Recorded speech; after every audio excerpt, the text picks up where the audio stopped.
Welcome to Asake Online. This is Fix My City. My name is Lesley Moyo. The program focuses on service delivery issues affecting the region of Matebeleland.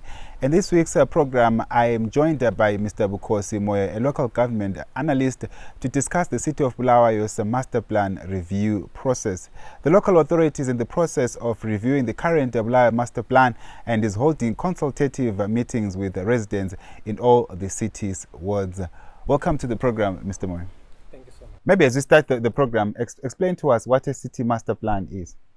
Thank you. A city master plan is a document that conceptualizes or lays out the direction that a city must take in terms of its growth and development. And it's usually relating to capital development. It can be easily be confused with the city's strategic plan, but it's one feeds off the other. Yeah. And Bulawayo is currently crafting a city master plan for 2019 to 2034. In your view, what brought about this maybe process to review its current master plan? Okay, yeah, so it's not really crafting a new master plan. They are actually reviewing, because I think the first one was done in 1982. So they've been reviewing it periodically. A lot of things have changed ever since the last review.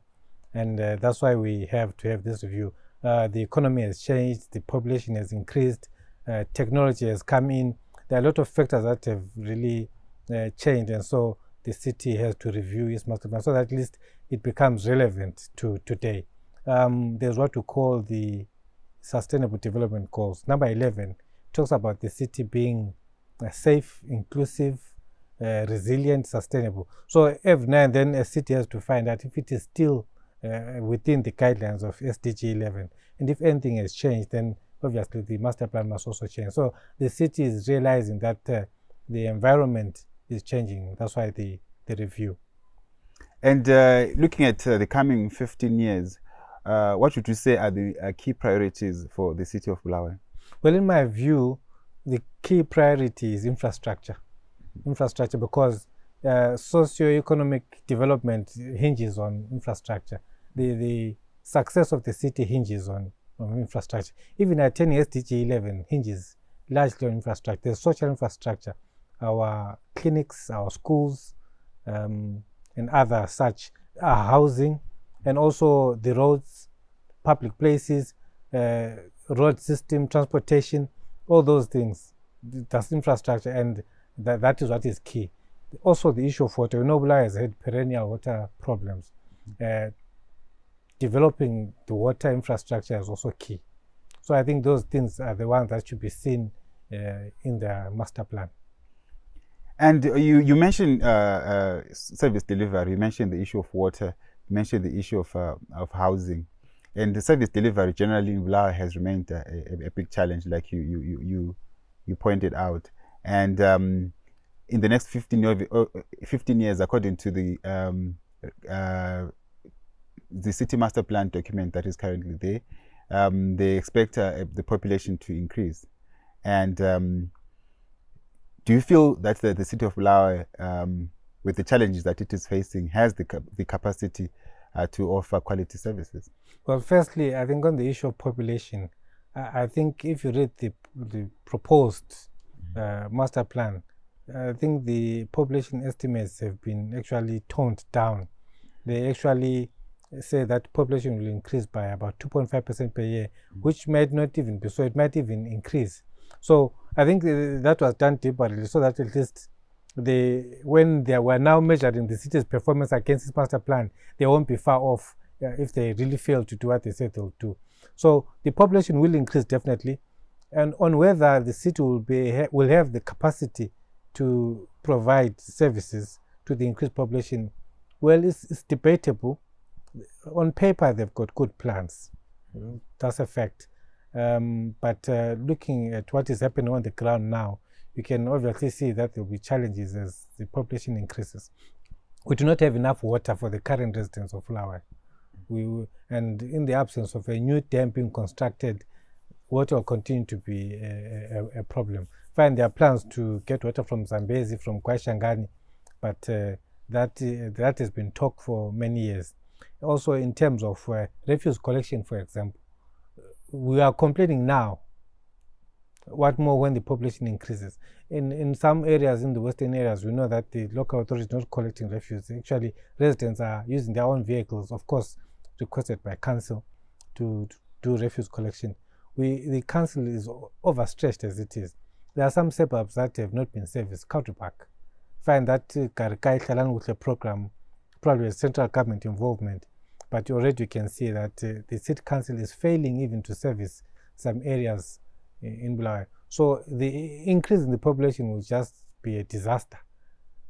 It will just be, the city council currently does not have that capacity to provide services to an increased population. Okay. Yeah, maybe as a follow-up to your response, you mentioned that you know the other projects like the Karikai Shalanugushe housing project, which is where government was at some point involved in that process. We see that there are new suburbs that are coming up. You mentioned Country Park. We have like Mkanwini and other Pumula South, where the city is expanding. But you find that in those suburbs, there are so many issues to do with amenities that are not being provided. For instance, lighting, electricity, proper roads, and those are likely to continue in the coming years. But the fact that there are other service providers like your ZESA, which are also supposed to be providing these services, do you feel maybe the city of Bulawayo has a control in terms of some of these service providers also coming in and making sure that they provide these services like your electricity, issues to do with roads, and even issues to do with housing in some areas? Yeah, well, the city of Bulawayo, the local authority is one that is responsible. You find that most of these other service providers have to get authorization from city council to provide whatever service. So at the end of the day, the local authority calls the shots. Yeah. So if there's any service delivery in any place, you can trace it back to the city council. Yeah. All right. If you're just joining us, this is Fix My City. My name is Lesley Moyo. In this week's program, we're discussing the review of the Bulawayo City Master Plan. And my guest in the program is Mr. Bukhosi Moyo, who is a local government expert. You can also participate in the program by sending us details of any service delivery issue that you're facing in your area.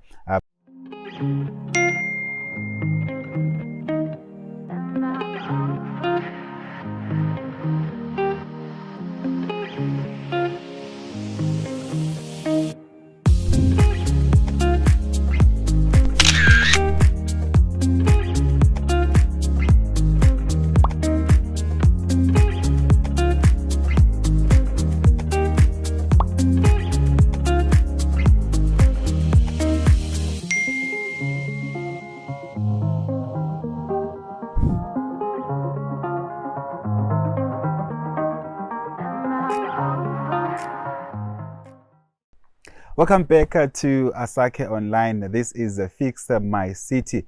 My name is Lesley Moyo, and in today's program, we are joined by Mr. Bukhosi Moyo, who is a local government analyst, and we're discussing the Bulawayo City Master Plan review process.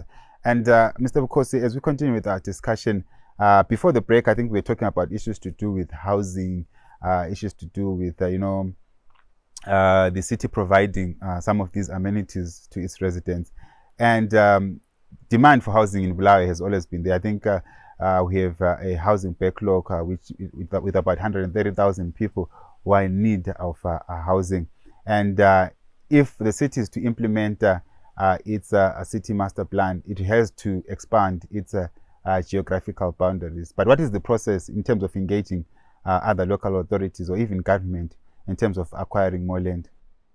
Well, the local authority has been in talks with Umkoza Rural District Council for a number of years now, wanting to expand its boundaries because of the anticipated boom in the population.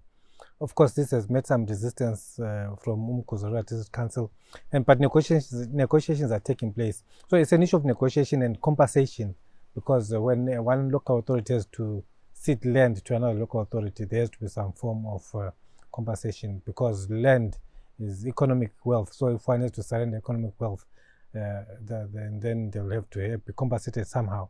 I think the central government is being involved in the discussions, because there was a bit of tug of war between the two local authorities. But there is a challenge with that, because the local authority, Bulawayo, for example, right now needs an additional about 32,000 acres for it to address its housing and other needs. And getting that land from Umkuza has some connotations. Remember, Umkuza is a peri-urban area, and there's a lot of urban agriculture taking place there. And Bulawayo is getting a lot of food from Umkuza. So already that will affect urban agriculture, that will affect some livelihoods there, because some of those places will just be turned into residential areas. So once the process is taking place, the local authority has to look into these other side effects of the move that they want to take. Currently, we have the Kwaishangani Dam, which is being constructed to address the Bulawayo water challenges. We also have the Eco-Dinimo project, which is ongoing in terms of the city's transport system and other key projects. But how important are partnerships in terms of ensuring that the city master plan is executed? I think those partnerships are very, very important, because on its own, the local authority will not be able to achieve most of these things. The local authority has relied heavily on donor funding for capital projects. The African Development Bank has poured in millions of dollars. The World Bank has poured in a lot of money. So that's how the local authority has managed to do a lot of its capital projects, because the revenue that comes from you and I as ratepayers is a drop in the ocean. The local authority actually needs much more. So partnering with private organizations is the way to go. These public-private partnerships, that is what we need right now. We have these private organizations that have unrestricted capital. They've got money with which to invest in physical infrastructure, and they've got social corporate responsibility programs. So they want to be seen to be doing something for communities. So at least if they are doing that, the local authority also wins. We have Old Mutual that is providing housing. We've got other financial institutions and private companies that are also involved in housing construction. So that helps to reduce the housing backlog. So the local authority can just provide the land, and these private developers can provide the housing. So that partnership is important, because it will help the local authority to achieve its goals. And as we wrap up the program, the big question obviously is to do with money, because money answered all problems. So in terms of the draft city master plan document, the city of Bulawayo also highlighted that maybe financial challenges might hamper the execution of the city master plan. How can that be addressed in terms of ensuring that money is sourced or money is availed to meet some of these projects? Well, firstly, you and I must be faithful in our paying rates. And as I've said earlier, whatever we will pay will not be enough, especially with our teachers. It will not be enough for local authority to carry out these projects. Governance is important. If the governance can be improved, at least donors will be able to see that pouring money into that local authority is a worthwhile thing to do. So if local authority can work on its governance, it doesn't cost a cent to improve its governance, so that at least the donors can see that pouring money into Bulawayo is a worthwhile thing to do. The local authority should continue to work with these international donors. They've given us a lot already, and we still need more from them. I think donors like the World Bank, like African Development Bank, they are the largest source of money that is coming to the local authority, and we just need to maintain relations. Of course, it speaks to relationships between the central government and these international organizations as well, because once the central government does not handle these relationships well, then will also suffer. So I think it calls for a national positive approach to these institutions, so that the city will always have these funds coming through. Thank you, Mr. Moyo, for joining us and giving us insight into the Bulawayo City Master Plan review process. Remember, you can also participate in this consultative process. There are WhatsApp platforms that have been set up for each ward. Join any of those platforms and make a contribution into the review of the City Master Plan. And that's it for this week's program of Fix My City. My name is Lesley Moyo. Let's meet again in the next edition of the program.